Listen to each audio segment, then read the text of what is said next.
નમસ્કાર મિત્રો, ઇંગ્લિશ વાલા ચેનલ ઉપર આપ સૌનું સ્વાગત છે. મિત્રો, આપણે અંગ્રેજી ગ્રામરની શરૂઆત કરી નાખી છે. એમાં 2-3 વિડિયોઝ પણ અપલોડ કરેલા છે, જેમાં આર્ટિકલ, નાઉન અને ફંક્શનના વિડિયોઝ અપલોડ કરેલા છે. જો આપે ના જોયા હોય તો જોઈ લેજો.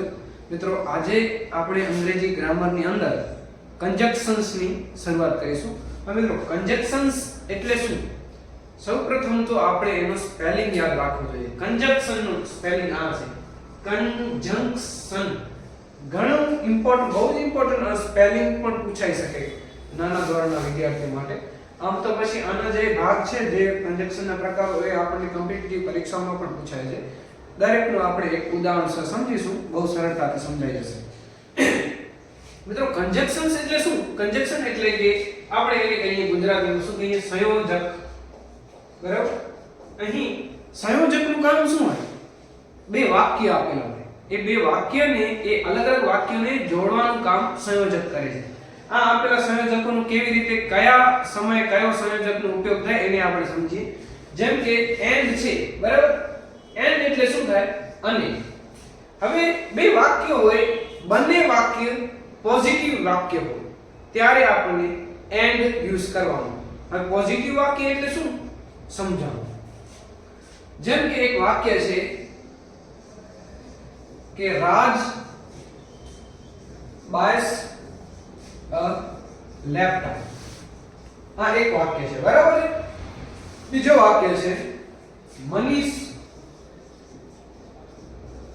buys a laptop. આ બંને પોઝિટિવ વસ્તુ છે. રાજભાઈએ લેપટોપ ખરીદ્યો છે, મનીષભાઈએ પણ લેપટોપ ખરીદ્યો છે.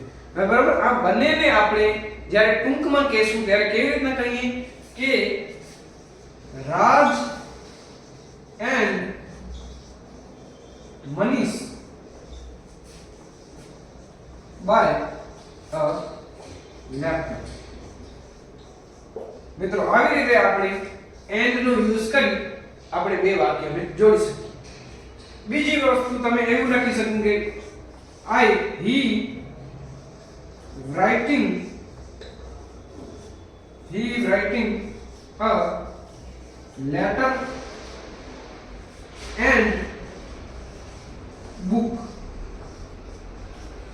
He is writing a letter and book. બરાબર? બે વસ્તુ લખે છે, લેટર પણ લખે છે અને બીજી એની નોટબુક પણ ભરતો હશે, બુક પણ લખે છે. બરાબર? બે અલગ અલગ વસ્તુ કરે છે, જેને આપણે એન્ડ દ્વારા જોડીને વાક્યને આપણે કનેક્ટ કરીએ છીએ. મિત્રો, એન્ડ નો ઉપયોગ ક્યાં કરવો? જ્યારે બંને વસ્તુ પોઝિટિવ હોય. દાખલા તરીકે આપણે એમ કહીએ કે રવિ બીકમ અ ડોક્ટર. બરાબર? એક વાક્ય થયું.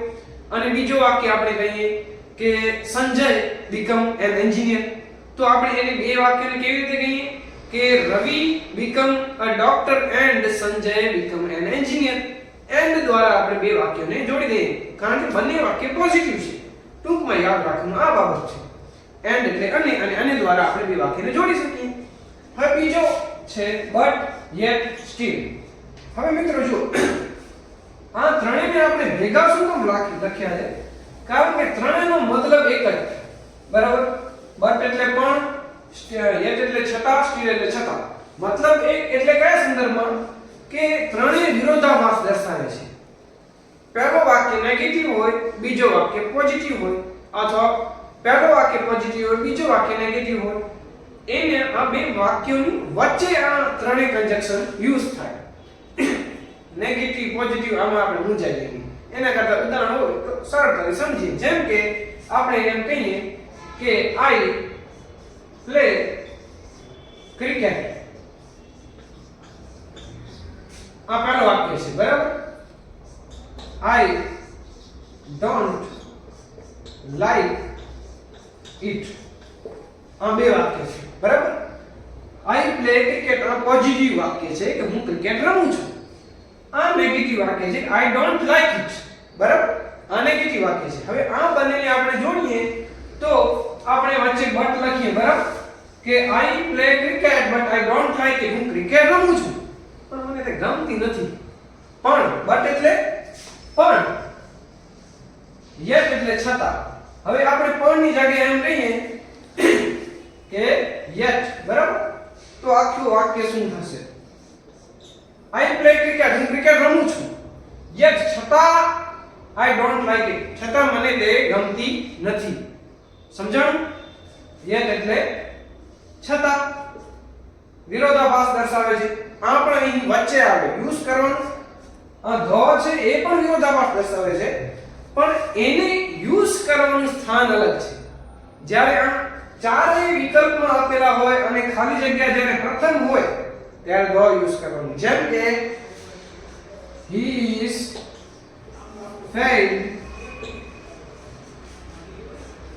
he keep hard work.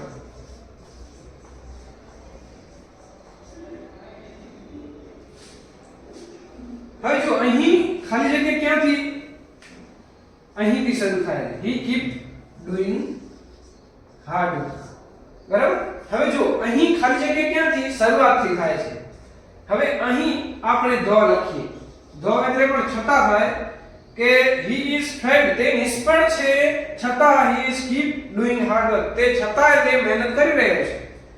અહીંયા ધ યુઝ કરવાનો મતલબ આ છે તો છતાં જ, પણ અહીં યુઝ કરવાનું કારણ એકમાત્ર કારણ કે ખાલી જગ્યા અહીં વાક્ય શરૂ થયો એના પહેલા આવી ગયું. આ મિત્રો યાદ રાખવાનું, ગવર્નમેન્ટની પરીક્ષાઓમાં ખાસ પૂછાય છે. જ્યારે આમ ચાર આમ કન્જક્શન આપેલા હોય, ચારેનો મતલબ છતાં છતાં થાય, ત્યારે આપણને આ વાક્યની શરૂઆતમાં ખાલી જગ્યા આવી ગઈ, એમાંથી આપણને ખબર પડે કે અહીં ધ યુઝ થાય છે. જ્યારે વાક્યની વચ્ચે આવે yet, but અને still નો યુઝ થાય છે. મિત્રો હવે આપણે either or ને સમજીએ. આપણે ફંક્શનની અંદર મિત્રો તમે ના જોયો હોય તો જોઈ લેજો. ફંક્શનના લેક્ચરમાં આપણે either or અને neither nor બંનેને સમજેલા છીએ કે આ બંને શું કહેવા માંગે છે કે either or એટલે કે બેમાંથી કોઈ પણ એક આપણે કરીશું કાર્ય, અને neither nor એટલે કે બંનેમાંથી કોઈ પણ નહીં. સમજાવું? I play either, હવે અહીંયા શું કોઈ પણ ક્રિયાનું નામ, બરાબર? Cricket or I play either cricket or chess. હું કાં તો ક્રિકેટ રમીશ અથવા તો ચેસ રમીશ. આ બેમાંથી કોઈ એક વસ્તુ થશે. એવું વાક્ય જો તમને આમ સ્પોકન ની અંદર પણ જો તમને કોઈ સાથે વાત કરવી હોય તો તમને બેમાંથી કોઈ એક ક્રિયા કરવાની છે તો ત્યારે તમે આમ આવી રીતે બોલી શકો છો, I either play cricket or chess. બરાબર? પછી આ neither નો તમને બંનેમાંથી કોઈ પણ ક્રિયા કરવી હોય, ક્રિકેટ પણ ના રમવી હોય અને ચેસ પણ ના રમવી હોય તો તમારે આવી રીતે યુઝ કરવાનું કે I play neither cricket nor chess. એટલે કે હું ક્રિકેટ પણ નહીં રમું, નોર નકાર દર્શાવે છે, અને ચેસ પણ નહીં રમું, બંનેમાંથી એક પણ ક્રિયા નહીં થાય. ત્યારે આપણે આ neither nor નો યુઝ કરીશું. જ્યારે બંનેમાંથી કોઈ એક ક્રિયા યુઝ કરવાની હોય ત્યારે આપણે either or નો યુઝ કરીશું. મિત્રો બહુ જ સિમ્પલ છે. either or અને neither nor માં મિસ્ટેક ન થાય, ખાસ ધ્યાન રાખજો કે either or એટલે કે બંનેમાંથી કોઈ એક ક્રિયા કરવાની હોય ત્યારે either or. I eat either jalebi or panda. બરાબર? જલેબી ખાઈશ કાં તો પેડા ખાઈશ. અને I eat neither jalebi nor peda. Jalebi પણ નહીં ખાઈ અને પેડા પણ નહીં ખાઈ. બંને વસ્તુની નેગેટિવ, કોઈ પણ નથી ખાવું. આવી રીતે મિત્રો neither nor અને either or વચ્ચે આ ડિફરન્સ છે. હવે otherwise, હવે મિત્રો otherwise શું છે ખબર? આ થોડો ધમકી વાળો શબ્દ છે. તમે કોઈને ધમકી આપતા હો, મારા પૈસા પાછા આપી દે, નહીં તો ઝઘડો થઈ પડશે. નહીં તો, નહીંતર. આ નહીંતર શબ્દ અહીં આના માટે યુઝ થાય. otherwise કે મહેનત કરો નહીં તો ફેલ થઈશ. keep doing hard work. આ પહેલો વાક્ય છે, બરાબર? keep doing hard work, otherwise you cannot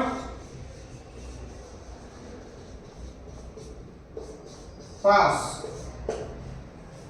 કે મહેનત કરવાનું ચાલુ રાખો, નહીં તો તમે પાસ થશો નહીં. બરાબર, નહીં તો, નહીંતર.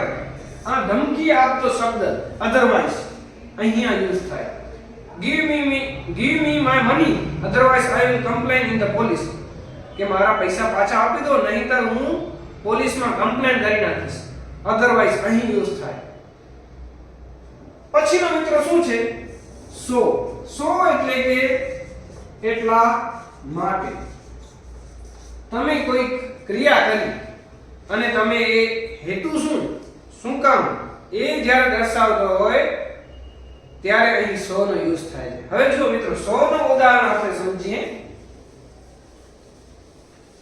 સો એટલે કે એટલા માટે. બરાબર, એટલા માટે તમે દાખલા તરીકે ગુજરાતીમાં આપણે વાક્ય બોલીએ કે હું રમ્યો, રમવામાં વધુ ધ્યાન આપ્યું એટલા માટે ભણી ન શક્યો. બરાબર, કે વધારે સમય રમવા પાછળ ખર્ચ્યો એટલા માટે. હેતુ શું થઈ ગયો?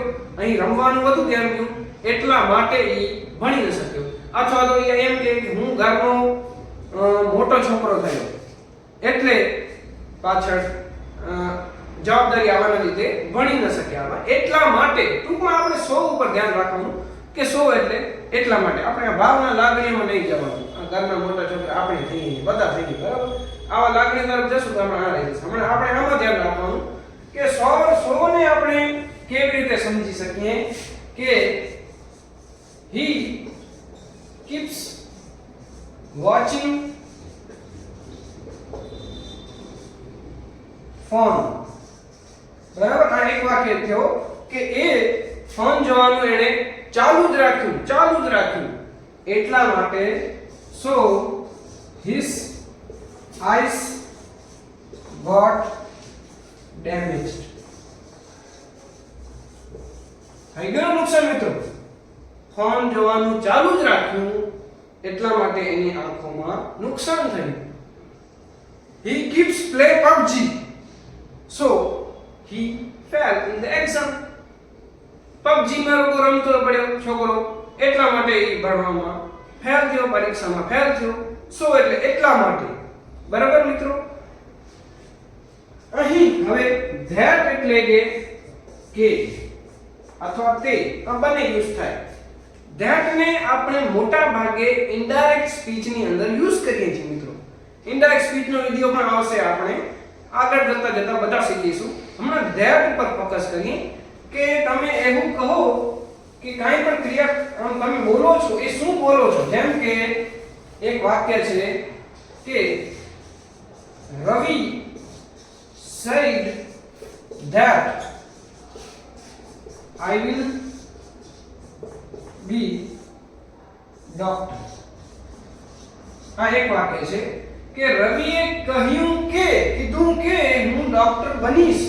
તમે કોઈ પણ ક્રિયા કરો છો, દાખલા તરીકે I will said that I will become an engineer. તમે કાંઈ પણ એક્સેટ્રા ગમે તે કહો, એના પાછળ that યુઝ કરો.